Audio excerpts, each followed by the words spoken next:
Hey guys, welcome to today's video of The Editing Bard, the channel that brings you writing tips that make sense.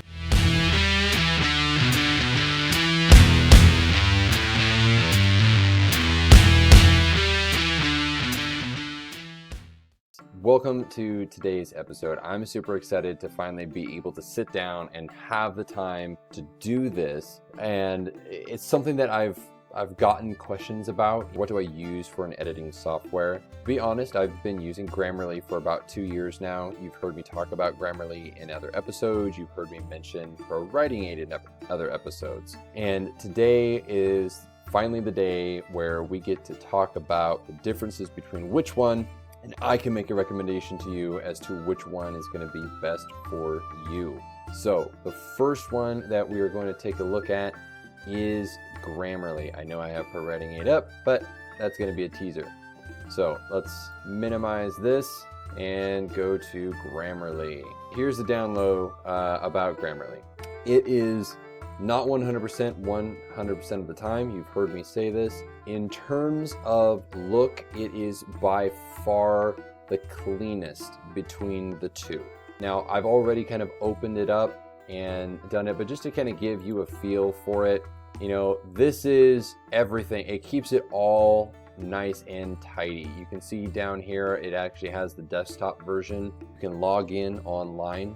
It puts it in a cloud so you can access it wherever you want. Also has some additional plugins for your internet browser, for your emails. They have a beta version of Google Docs.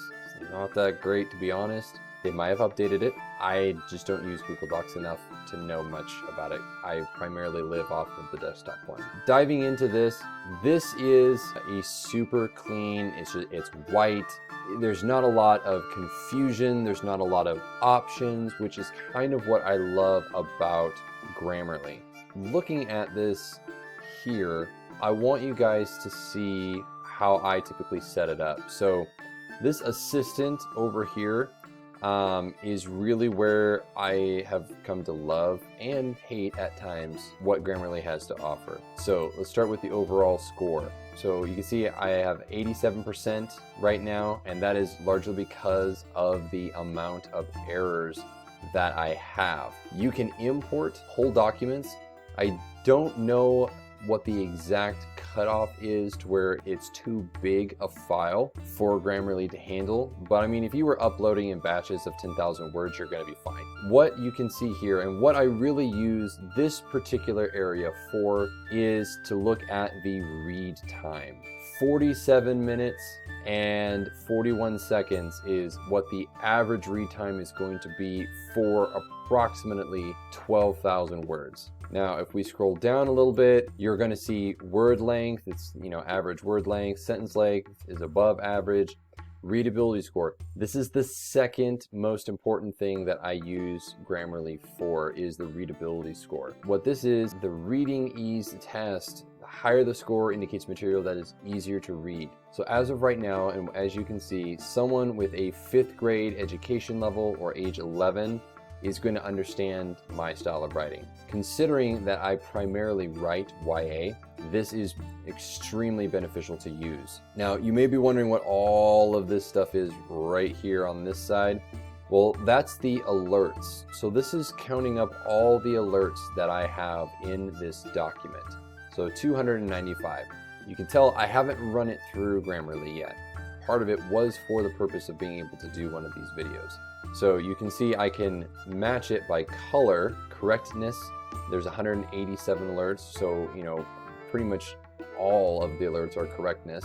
Clarity is pretty clear, engagement, and then delivery. So as you can see here, if I go and I click on this, it's looking at punctuation here, and it's making a suggestion as to, you know, what punctuation I should have. If you go down to the blue and click on that, so it's saying it's a possibly wordy sentence. There's too many non-content words that may indicate wordiness, and it highlights the, up, and, with, the, towards the, in the, of the, and I would probably agree. There's a lot of the in there.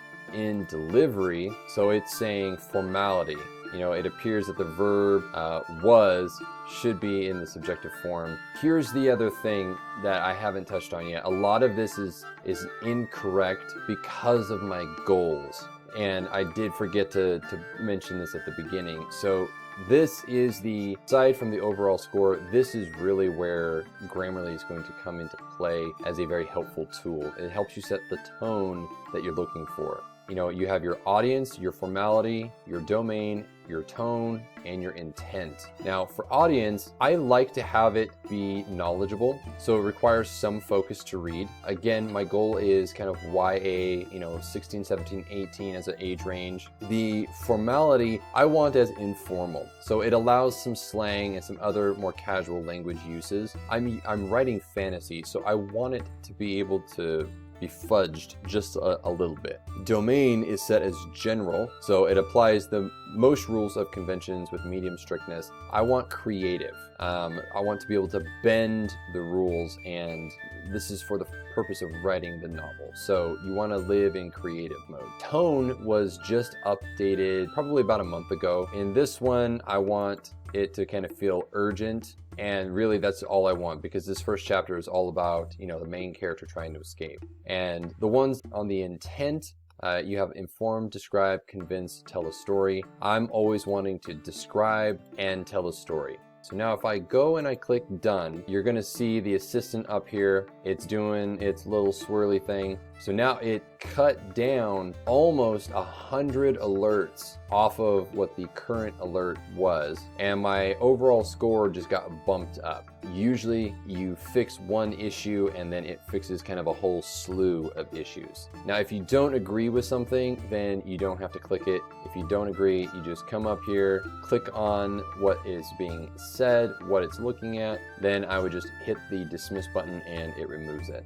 So that kind of gives you a very brief overview of what Grammarly is. The reason I like Grammarly is because you have such a simple work interface. It really helps you be able to hone in. This is a great first draft tool to use. Now I am using the premium version of Grammarly, and that is if you're doing it by the year, about $140. I'll do a little bit of a price comparison at the end of the video, but this is for a free program. Looking at just the free, you're going to be getting correctness and clarity. You won't get engagement or delivery, but honestly, like the punctuations are usually the biggest issue. This will help give you a much cleaner first draft going through. So if you're one of those people that it's like, I just have to do something, then this is what you can do to help you with that. All right, guys, now that we've talked about Grammarly, we're gonna move on and talk about Pro Writing Aid. So let's go ahead and dive in and take a look at this. When I went through, I uploaded the exact same file that I did in Grammarly because I wanted to have an accurate comparison. Now, as you can see, we're already looking at something that is a little more in-depth, a little more complicated. You have several different bars up here and down here, and just like Grammarly does still have like this same general settings. You can also change the language, but the main thing is, so this was real-time issues, right? So I uploaded this sucker and it just started going ham. So whereas Grammarly had 295 alerts, this has 458.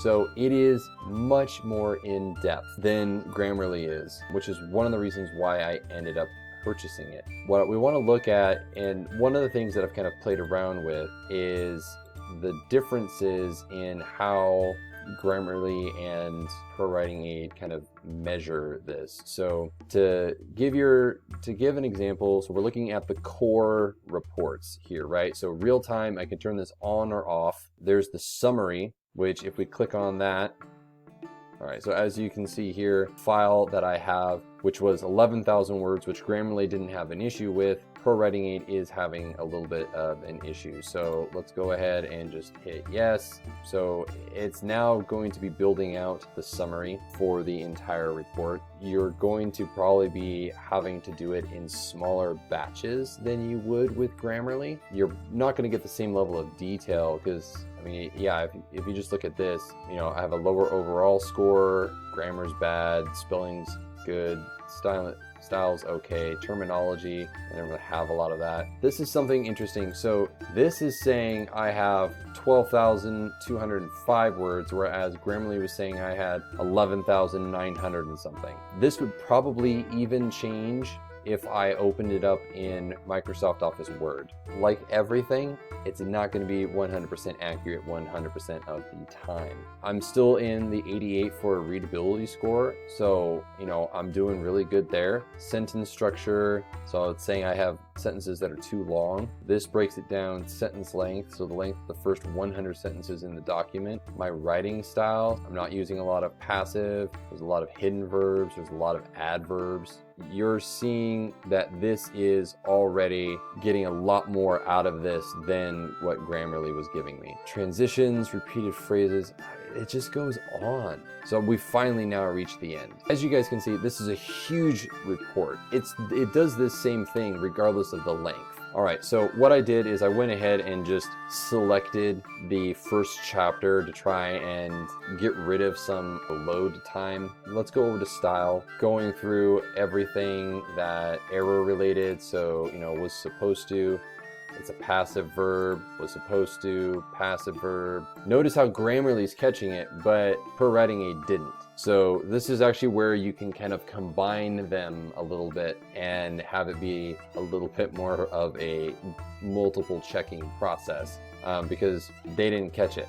All right, now we're gonna go to grammar. You know, you have your thesaurus. You got overused, so it's gonna show you, you know, the combination of phrases and sentences. A combo is kind of like your own reports. So you have repeats, so all repeats. Check your writing for repeated words and phrases. Echoes, which is writing for, check your writing for words or phrases that are repeated in close proximity. Your structure, so compares your structure usage to different sentence structures to publish text in your genre. But as you can see, like there's a lot of different ones. Number of words, number of characters, average length, sentence length. You can see that this is really, you're able to break it down a lot. For the money, this is a very in-depth system. Now, would I use this for my first draft? Probably not. And let's go ahead and transition now to the kind of overall opinion and the difference in between Grammarly and Writing Aid. All right, guys, so which one is going to be the best for you? That's really what this boils down to. Which one is going to be the most beneficial to get you through and have kind of like the most impact over the course of your writing? So in my opinion, Grammarly, for its simplicity and the free version, is the best way to go for your first draft. Okay, you can't really beat the price of free. And while the editing tool on Pro Writing Aid is obviously much more extensive, I really feel like you would benefit from that more once you've gotten through your first draft and you're looking at and moving into your second draft and writing that. I think that's going to help you a lot. Simplicity, and in terms of just the user interface, you can see how much easier Grammarly is in comparison. Grammarly wins in terms of simplicity and it being very straightforward. Both of them caught different things. Same document, different alerts, different setup, different suggestions. I even had Grammarly correct some things that were in Pro Writing Aid. So, I mean, I guess what you could do if you want to like really maximize the benefits of both is you get the free version of Grammarly and you purchase the lifetime membership for Pro Writing Aid. I mean, it's kind of the best of both worlds.